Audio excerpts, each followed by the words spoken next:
right on the side, so I can adjust it.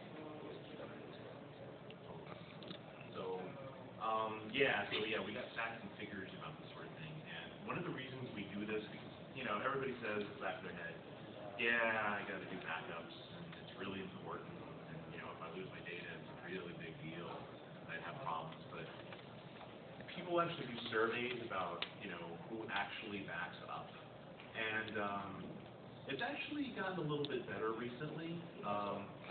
In the past year or so, actually more people have started to back up, but it's only 1 in 10. So 9 out of 10 people, if they have a problem with their computer, they kind of lost all their stuff, which is a problem, or something happens to iCloud or Dropbox, which has happened a few times, you kind of lose your information, and that's, again, a real problem, because, you got to think about your photographs, your Facebook posts, your emails, even text messages on your cell phone.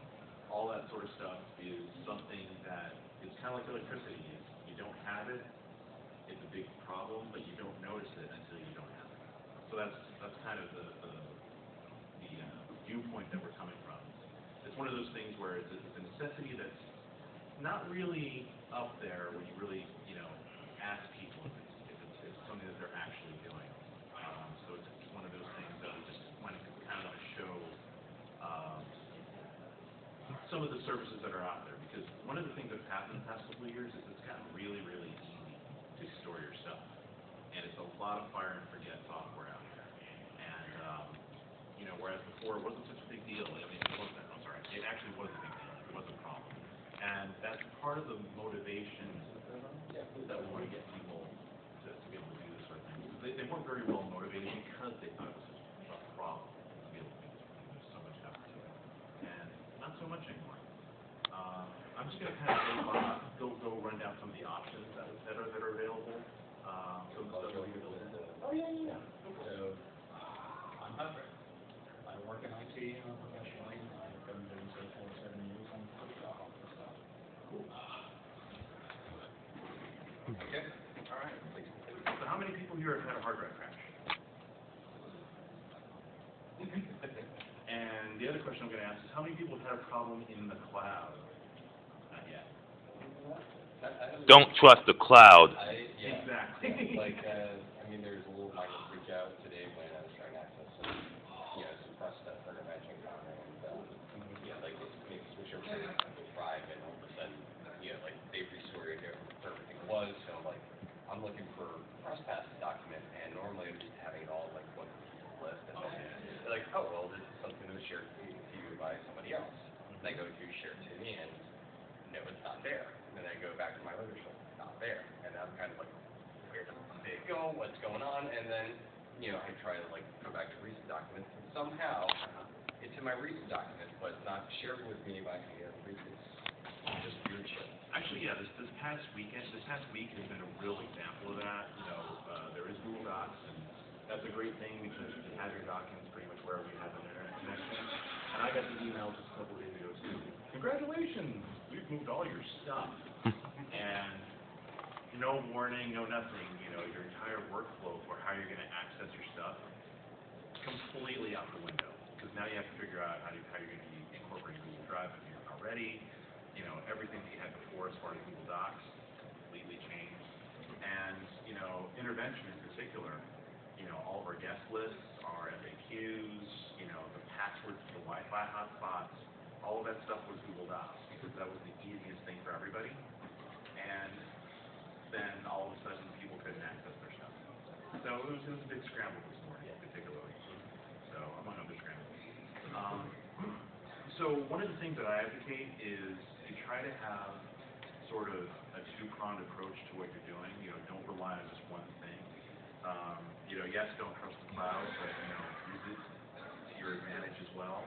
Don't trust the hard drive that's sitting on your desk either, because that has its own problems. If you can use both effectively, that's really good, because then you have one up there out in the cloud somewhere, or actually in the data center somewhere in Virginia perhaps, and then you have one that's local too. On the subject of local drives, there's been a lot of big developments in terms of hard drive stuff, and the solid state prices have come down drastically. Where it's $1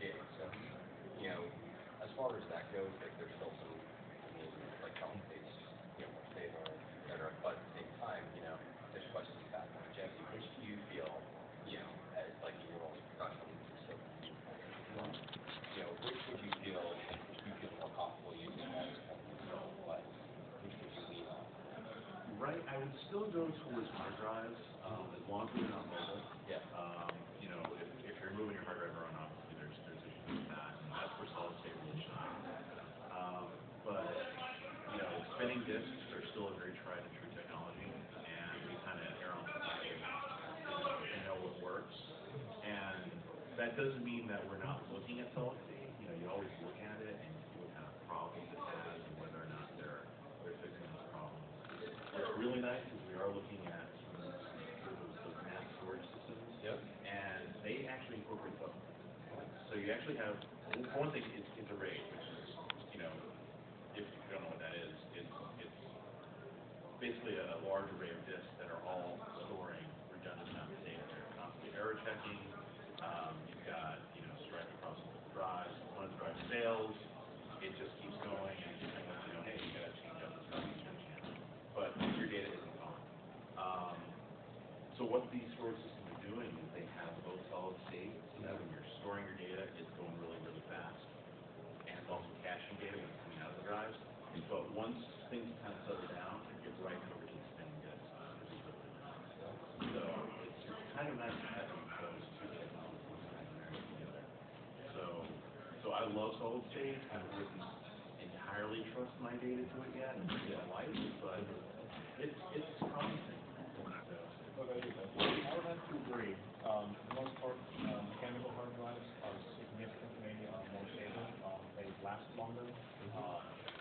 So unless you drop it, if you're going to be moving the hard drives around a lot, you definitely do not want mechanical because the heads will crash and get integrated stored other data.